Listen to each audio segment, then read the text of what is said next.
लान्छना हाम्रो चाहिँ गोपनीयताको हनन हामीलाई चाहिँ अननेसेसरी टचको कुराहरू चाहिँ होइन विभिन्न ठाउँमा हुन्छ।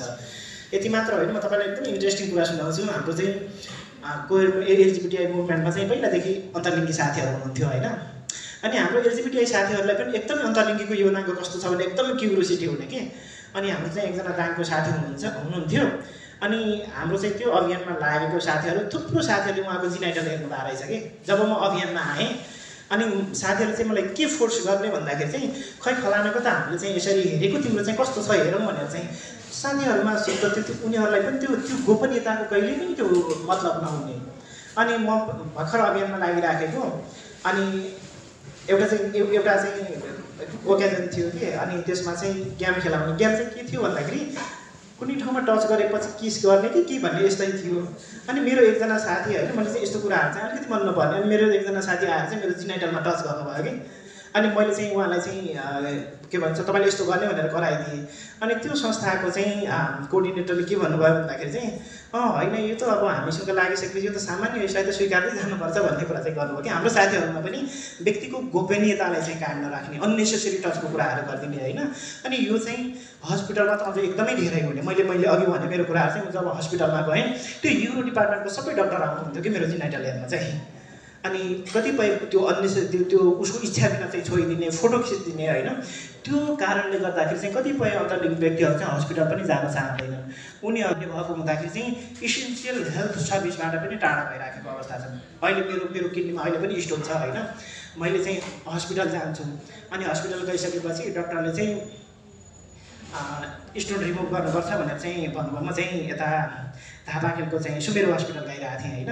म बेला बेला त्यहाँ गइरहेको हुन्छु। डक्टरलाई अझसम्म चाहिँ मेरो यो जिनाइटल प्याटर्नको बारेमा चाहिँ थाहा छैन। अनि उहाँले चाहिँ त्यो एसआरएस गर्नुपर्छ, एसआरएस नै भन्छ पाइप हालेर स्टोन फुटाउने होइन। एसआरएस गर्नुपर्छ ईशान चाहिँ, तर अलिकति गाह्रो हुन्छ होला, अलिकति फिमेलको भयो भने सजिलो हुन्छ। त्यो के भन्छ त्यो तलबाट पाइप हालेर चाहिँ, किन भन्दाखेरि फिमेलको चाहिँ त्यो भजाइना ओपन हुन्छ, त्यहाँबाट चाहिँ त्यो पाइप हाल्नु पुरुषको चाहिँ पेनिस हुन्छ, अलिकति गाह्रो हुन्छ। तर तपाईँको एकचोटि चाहिँ त्यो सर्जरी भइराखेको भयो भने सजिलो हुन्छ होला भनेर भन्नुभयो। उहाँलाई थाहा छैन कि मेरो चाहिँ भजाइना छ भन्ने कुरा होइन।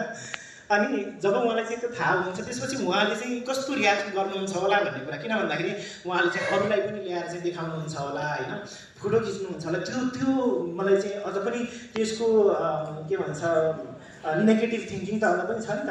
म आफै अनसेफ हुन्छु कि भन्ने कुरा हुन त। त्यो कुराले चाहिँ मलाई केही पनि असर पर्दैन, मैले चाहिँ हरेक ठाउँ भन्दै हिँडिरहेको हुन्छु। तर त्यो फोटो खिचेर चाहिँ कुनै ठाउँमा देखाइदिने त्यो गऱ्यो भने त त्यो त मेरो गोपनीयता माथिको चाहिँ हनन हो नि त होइन। अनि अब अरू डक्टरहरूलाई देखाइदिएपछि मैले उहाँलाई ट्रस्ट गरेर पो भनेको त, तर मैले कुरा पो गरेँ, मैले जिनाइटलले देखाउनु त सबैलाई सक्दिनँ नि त होइन।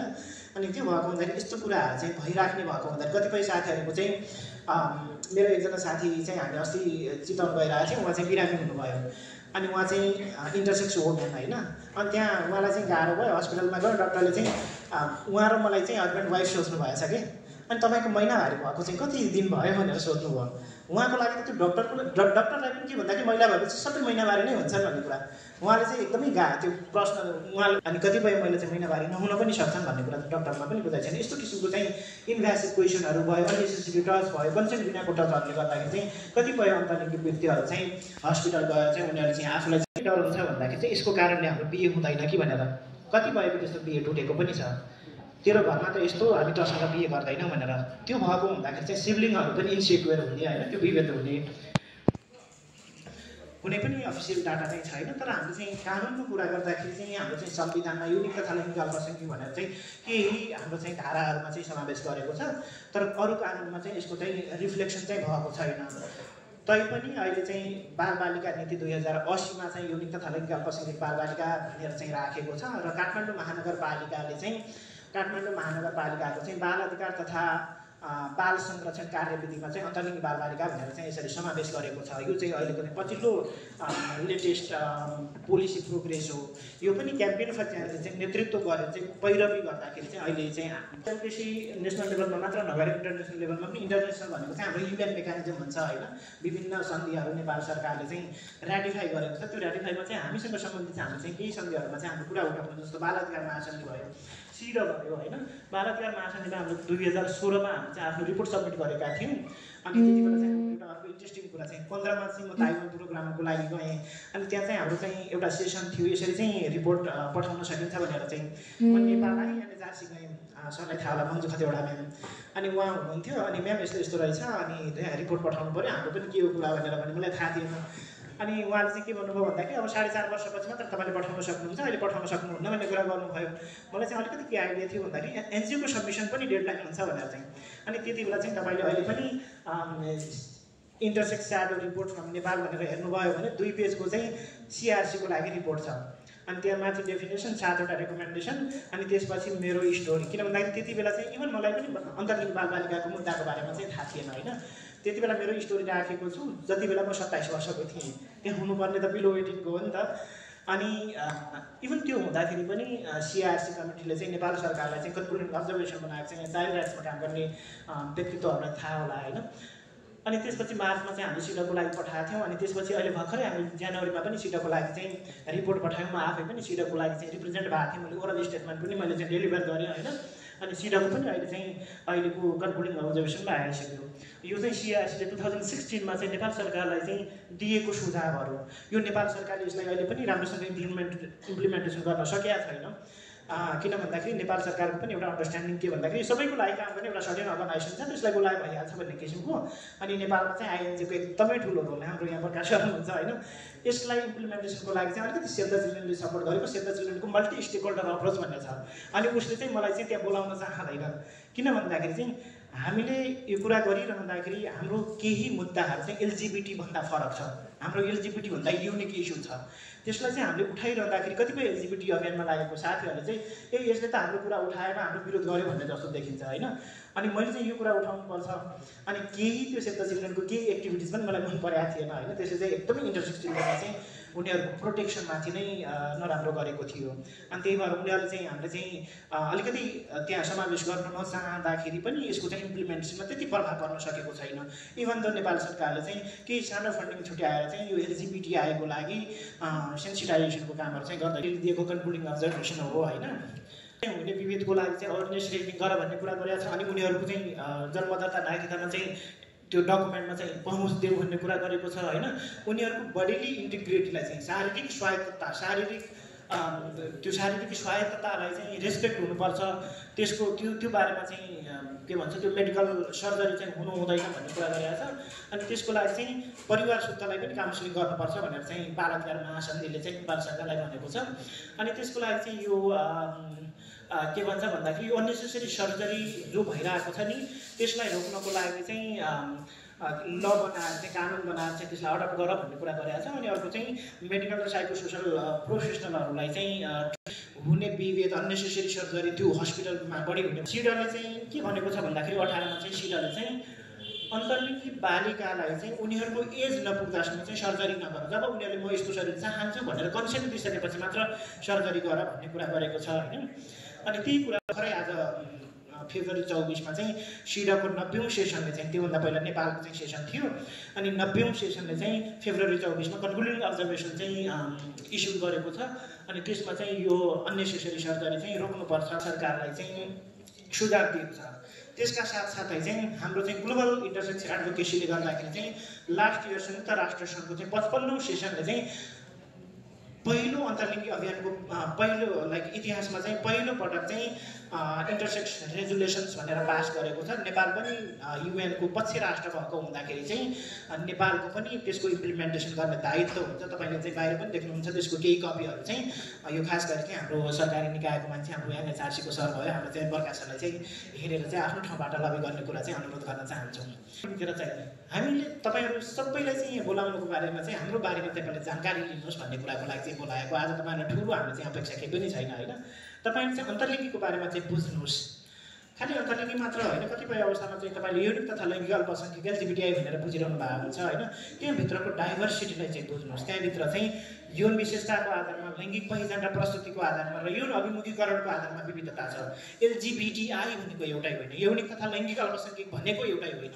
जसरी त्यहाँभित्र चाहिँ डाइभर्सिटी छ त्यो उनीहरूको मुद्दा पनि त्यस्तै किसिमको डाइभर्सिफाई के भन्छ त्यस्तै डाइभर्स छ। त्यो डाइभर्स मुद्दालाई चाहिँ कहिलेकाहीँ चाहिँ केही मुद्दालाई चाहिँ कमनली पनि एड्रेस गर्नुपर्ने हुन्छ, कतिपय अवस्थामा चाहिँ केही इस्युजलाई चाहिँ हामीले चाहिँ युनिकली एड्रेस गर्नुपर्ने पनि हुन्छ। त्यो भएको हुँदाखेरि चाहिँ अन्तर्लिङ्गीको बारेमा चाहिँ बुझेर चाहिँ समाजमा गएर चाहिँ सकारात्मक जानकारी फैलाइदिनुहोस्। मैले भनेको कुरा तपाईँले चाहिँ कति बुझाउन सकेँ, मैले कति बुझ्नुभयो होइन। अनि यहाँबाट गइसकेपछि आज त्यहाँ प्रोग्राम थियो, त्यो हिजडाहरू हुन्छ नि, तेस्रो लिङ्गी भन्छ नि, त्यस्तै त्यस्तै रहेछ, जान त गयो त्यस्तै त्यस्तै रहेछ, होइन। यौनिक तथा लैङ्गिक अल्पसङ्ख्यक अन्तर्लिङ्गी भन्ने पनि एउटा चाहिँ समूह रहेछ, उनीहरूको पनि अस्तित्व रहेछ, उनीहरूको बारेमा हामीले बुझ्नुपर्ने रहेछ, हामीले उनीहरूको मुद्दालाई पनि सम्बोधन गर्नुपर्ने रहेछ, हामीले चाहिँ उनीहरूलाई स्वीकार्नुपर्ने रहेछ भन्ने कुरा चाहिँ गरिदिनुहोस् भन्ने खोजेको होइन।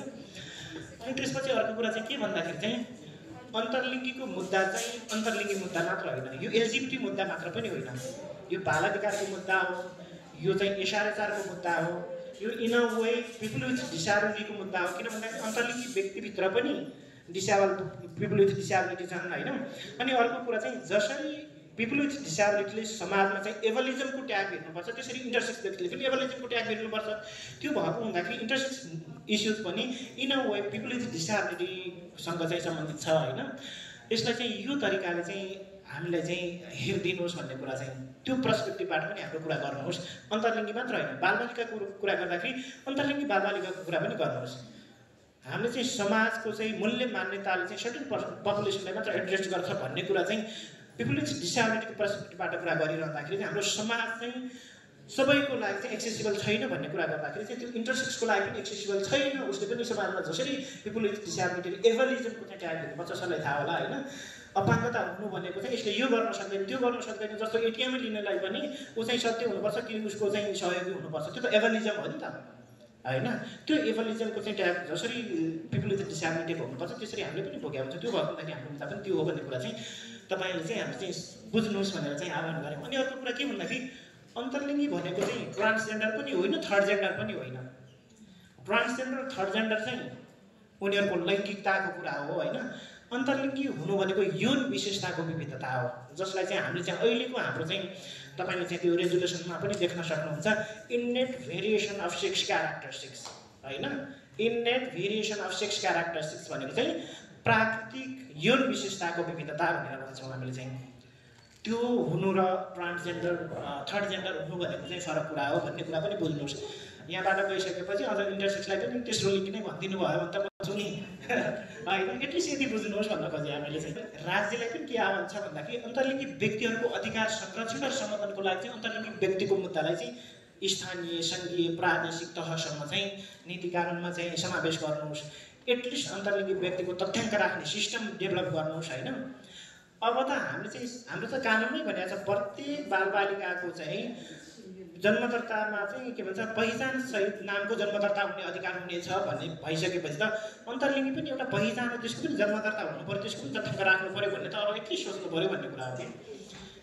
नेसनल सेन्ससमा चाहिँ हामीले चाहिँ त्यो राष्ट्रिय जनगणना हुँदै थियो त्यति बेला चाहिँ यदि 6 क्याटेगोरीमा तपाईँहरूले चाहिँ तथ्याङ्क ल्याउनुहुन्छ भनेपछि चाहिँ तपाईँले मेल फिमेल इन्टरसेक्स राख्नुपर्छ भन्दाखेरि चाहिँ सिबिएसले पनि मानेन, अहिले चाहिँ एनएसओ होइन नेसनल स्ट्याटिस्टिक्स अफिस, महिला बालबालिका मन्त्रालय मानेन, युएन वुमेनले मानेन, इभन मेरो क्वेयर पपुलेसनको साथीहरूले पनि मानेनन्। मैले चाहिँ 6 क्याटेगोरीमा डेटा ल्याउने हो भनेपछि तपाईँले मेल फिमेल इन्टरसेक्स ल्याउनुपर्छ, किन भन्दाखेरि हामीले डिसेग्रिगेटेड डेटा चाहिन्छ। त्यसपछि ट्रान्स पपुलेसनको डेटा ल्याउनुपर्छ, त्यसको लागि अर्को स्याम्पल क्वेसन हुनुपर्छ। त्यसपछि लेस्बियन केहरूको चाहिँ यौन अभिमुखीकरणको आधारमा डेटा ल्याउनुपर्छ भनेर चाहिँ हामीले चाहिँ त्यति बेला चाहिँ ढुण्डिराज लामिछाने त्यति बेला चाहिँ सिबिएसमा चाहिँ सेन्ट्रल ब्युरो अफ स्ट्याटिस्टिक्स अहिले चाहिँ एनएसओ होइन, उहाँ चाहिँ अधिकृत पोजिसनमा हुनुहुन्थ्यो, अहिले चाहिँ डेपुटी डाइरेक्टर के हुनुहुन्छ, उहाँलाई यत्रो ठुलो डकुमेन्ट दिएको हामीले मान्दै मान्नु भएन। उहाँले उल्टै हाम्रो एउटा सर्टेन अर्गनाइजेसनले चाहिँ हेर्नुहोस् त तपाईँको फलाना साथीहरू त यसरी लिएर आउनु भएछ, के गर्नु खोजेको भन्दाखेरि चाहिँ युएन वुमेनमा चाहिँ मिटिङ, अनि मिटिङ भइसकेपछि त्यहाँ कुरा गर्दाखेरि धन्य मेरो साथीले मलाई कुटिसकेको होइन। अब अहिले 2928 अन्यको तथ्याङ्क छ, त्यो एक हिसाबले गर्व पनि गर्छन्, तर त्यहाँभित्र चाहिँ कति तथ्याङ्क छ भन्ने उनीहरूले पनि भन्न सक्दैनन्। त्यो भएको हुँदाखेरि हामीले चाहिँ अलिकति डेटाको पनि कुरा गरौँ। सरकारी निकाय व्यक्तिहरू हुनुहुन्छ, कसरी तथ्याङ्क राख्ने, तपाईँहरू चाहिँ योजना आयोगको मान्छेहरू हुनुहुन्छ, योजना आयोगले त योजना बनाउने त भल्नरेबल पपुलेसनको लागि, मार्जिनलाइज पपुलेसनको लागि पनि बनाउने हो नि त। म इभन एक इन्डिभिजुअल तपाईँले मेरो लागि पनि त योजना बनाउनु पर्छ नि त होइन, कि त तपाईँले यो मेरो देशको नागरिक होइन भन्ने कुरा गर्नु पऱ्यो, होइन भने त मेरो लागि योजना बनाउनु त मेरो पनि त तथ्याङ्क चाहियो नि त। त्यो भएको हुँदाखेरि एटलिस्ट हामीले चाहिँ तथ्याङ्कको कुरा नीति नियमको कुराहरू पनि हामीले चाहिँ अलिकति सोधी मानवाधिकारको उल्लङ्घन भइराखेको छ नि। मैले अघि भने मेरो जति पनि कहानी छ नि त्यो सबै मानवाधिकार उल्लङ्घन हो। यहाँ म जस्तो थुप्रो व्यक्तिहरू छन्, उनीहरूको बारेमा चाहिँ तपाईँले चाहिँ अध्ययन गर्नुहोस्। उनीहरू चाहिँ त्यो मानवाधिकार उल्लङ्घनको अन्त्य गर्नका लागि तपाईँले के कदम चाल्नुहोस्। यहाँ एनएचआरसी कोर्सलाई रिफर गर्नुहोस्, तपाईँले चाहिँ अब रेकमेन्डेसन गर्नुहोस्। हेर्नुहोस् यहाँ यत्रो आइसकेको छ, मान्छेले मलाई कति गाह्रो भयो भन्ने कुरा गरिसकेको छ, यसको बारेमा सोच्नुहोस् भनेर चाहिँ तपाईँको निकायबाट हुने चाहिँ रिकमेन्डेसन गर्नु पऱ्यो अब, होइन। अनि त्यसपछि अन्तर्लिङ्गित व्यक्तिको मुद्दालाई चाहिँ हामीले मानवाधिकारको परिप्रेक्ष्यबाट चाहिँ सम्बोधन कुरा चाहिँ हामीले चाहिँ सुनिदिनु भएकोमा चाहिँ यहाँलाई चाहिँ धेरै धेरै धन्यवाद। र केही प्रश्न छ भनेपछि मैले उत्तर दिन सक्ने उत्तर दिने प्रयास गर्नेछु। धन्यवाद।